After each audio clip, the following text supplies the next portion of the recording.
This interview with Cliff Knapp was recorded during a group interview on November 6, 2007. Excited you about experiential education? How far back shall I go? Because As far back as you can make it.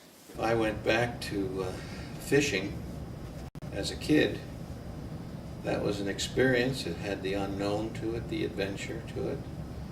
It had the summary of what happened after I got home, because you have to tell your fish stories. And I mean, if I start way back, then that seemed to be the way to learn.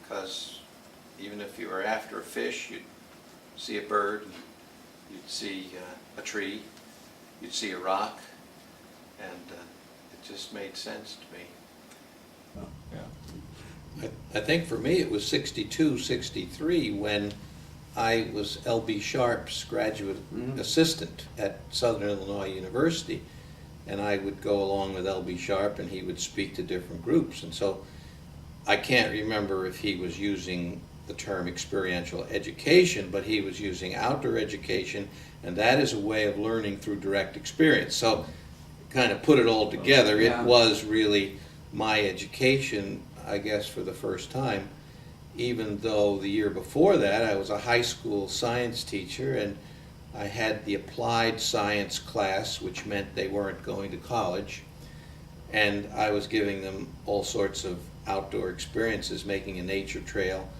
making a weather station, and letting them take the forecast and project it over the speaker system. So I was doing it as a science teacher. I didn't call it that, called it good science education, what I thought was good for that group. But when I was fortunate to have L.B. Sharp talking about it to all the groups and talking to me personally. So in that respect, I guess I'm really fortunate. So 62, 63 for the Sharp experience. I took a course in college prior to that 62, 63 experience, and it was called Camping Education.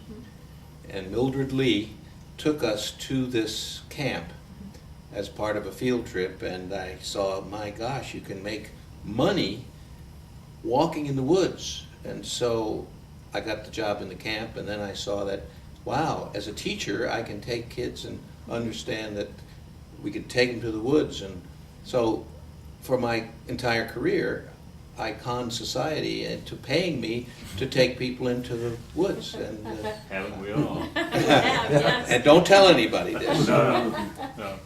It's no secret, Cliff. Oh, gosh.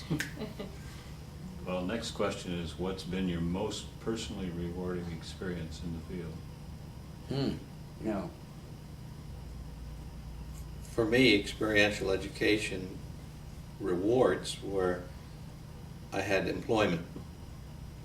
And it was not only money, it was inner satisfaction of learning the way I like to learn.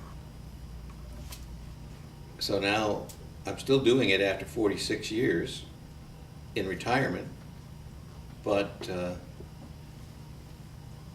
it's a reward. Financial, emotional, spiritual.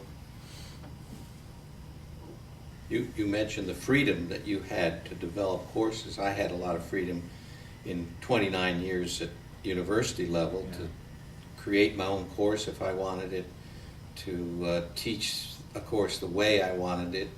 And I'm wondering if today the young people, whether they're teachers in a public school or university people, have that same freedom that we had to develop teaching in the way that was meaningful to them, or whether they're more structured into a system of do every section of the course exactly this way because everybody has to reach certain standards because we have a test that goes across either grade level or sectional course level. I don't know, and if they don't, it'd be a shame. I was thinking in terms of what Jasper was talking about today too, that when you put the requirements of No Child Left Behind and all the demands on, it automatically takes freedom away from the teacher to. And that would make education pretty dull and drab for me.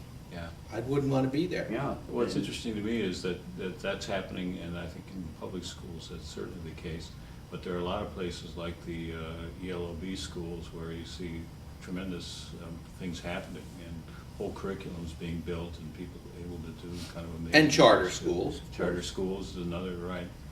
But I'm looking at the masses, Yeah, the no, I masses think of you're right. public school and university. I don't know if they have that freedom. Yeah. And we were talking about that today, that Lori was talking about, you know, even with all of that, you still get into the schools and you find amazing things happening kind of down underneath here. People who somewhere. get subversive and Yeah. do what is right despite the system. Yeah,